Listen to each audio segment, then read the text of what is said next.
This is the Bahamas Tonight, the Northern Edition. Good evening all. I'm Megan Shepard. It's so great to have you with us. Topping news, operations at the Road Traffic Department are getting back on track. The department encountered some delays earlier this year in obtaining license plates for motorists in a timely manner. Well, thousands of new plates are now in stock, and the senior executive officer is making a plea to the general public. Natalia Hall reports.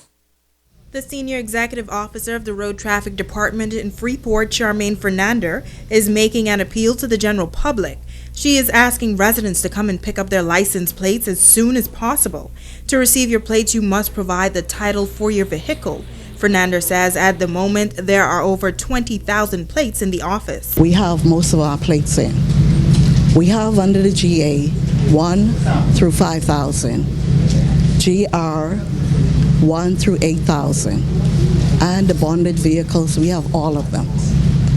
We'll appreciate that if you come in bringing your title that we gave you in the first instance to pick up your plates. She also says that the inspection department has been relocated temporarily. I would like to inform the public that we have moved the inspection center to the main office. During this time, the office has air conditioning problems, so we'd appreciate everyone to come here to be inspected. The senior executive also provided this information for persons who will be registering their vehicles on the new system in the Road Traffic Department for the first time. You must bring in a valid passport or voter's card, smart NIB card, and driver's license. The purpose, this is a one-time registration. We wish to have you in our database, and we'll have all your information in order for us to process you to be licensed to your vehicle. It's Talia Hall, ZNS Network News. We are 6 weeks into the hurricane season, and the Grand Bahama Disaster Consultative Committee can breathe a sigh of relief as a structure that provides shelter for the vulnerable among us is now fully functional. The facility incurred serious damage following Hurricane Matthew, and after extensive repairs, it stands ready in the event of a storm. With an active hurricane season already underway, NEMA officials are urging residents to be proactive when it comes to preparing supplies. A major necessity for some persons is having a safe and secure place to seek shelter in the event of an emergency. Deputy Co-Chair of the Grand Bahama Disaster Consultative Committee, Tammy Mitchell, is saluting one of the longest-serving shelters on the island, the Foster B. Pastina Center at Christ the King. While we may not be able to recognize them financially, we just want to say to them thank you for your support and for your many years of service. And especially with the passing of Hurricane Matthew in October last year, Father Bain opened the actual church itself when we had a problem with the Foster B. Pastina Center, where we had to take the persons out of the shelter, and immediately he came to our rescue and said, please take them into the main sanctuary where they remained safe until Matthew had passed. So we just want to say on behalf of the Grand Bahama Disaster Consultative Committee and by extension NEMA to say thank you to Father Bain and the entire congregation for all of the years of service. The Foster B. Pastina Center is also the only special needs shelter on island. That is because of its location, which is obviously right across the street from the main hospital at this time. So it's a plus, because if there is an actual even greater emergency, you know, the person can be transported right back across the street. So this is why we want to say a special thank you, because now this place has been on our list for many years and it continues to be on the list. Forecasters are predicting a busy year this season, and some residents may be on edge. Mitchell is reminding residents to pay attention to their local meteorologist for information regarding storms that may or may not affect the Bahamas. She is also sending a warning to residents regarding information circulating on social media. We also want to remind persons about particular postings on social media. We had one last week that caused a frenzy almost in the entire Bahamas, where somebody had posted that there was a threat coming our way. And of course, NEMA had to go and refute those threats. But that is also something that we want to remind people of, because of what the Bahamas itself was faced with the previous hurricanes. Any little thing like that triggers the minds, and especially with persons who are still undergoing repairs. So be mindful of it, that, you know, it does bring back memories to people, who are still going through it at this time. Mitchell is calling for more businesses and churches to take an active role when it comes to emergency services.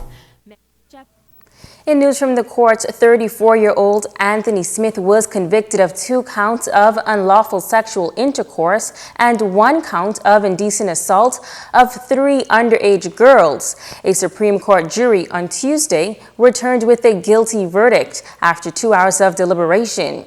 Smith was remanded to prison until October 24th, when he will return for sentencing. Now, the offenses occurred between January 1st and February 29th of last year. Smith's attorney, Carlson Sherland, requested a probation report before a sentence is imposed. Prosecutor Erica Kemp has requested that a psychiatric report be prepared as well. Justice Estelle Gray Evans presided. 2 Grand Bahama men and a female were arraigned today on firearm and ammunition charges. The trio appeared before Magistrate Charlton Smith. The female, 33-year-old Tamika Stiles, was charged with 1 count of possession of unlicensed firearm and ammunition. She pled not guilty and was given bail in the sum of $8,000. One of the men, 46-year-old George Willie, was charged with 1 count of possession of an unlicensed firearm and ammunition. The other male, 32-year-old Kareem Stiles, faced 2 counts of possession of unlicensed firearms and ammunition. They both pled not guilty and were remanded at the Bahamas Department of Corrections until November 13th of this year. The trio was arrested yesterday by drug enforcement officers. Police tell us that officers, while in the Lewis Yard area, had reason to search a vehicle and discovered inside a black Ruger 9mm firearm with 10 rounds of ammunition.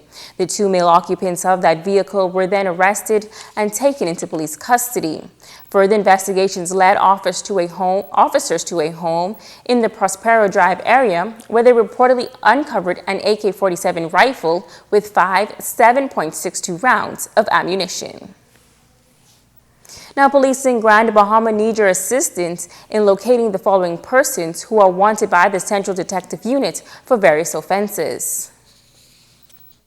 The first suspect is 36-year-old Javon Rajah Williams of number 7 Victoria Lane, Freeport. He is wanted for grievous harm and housebreaking. He stands at 5 feet 8 inches in height, weighs 150 pounds, average build with medium brown complexion.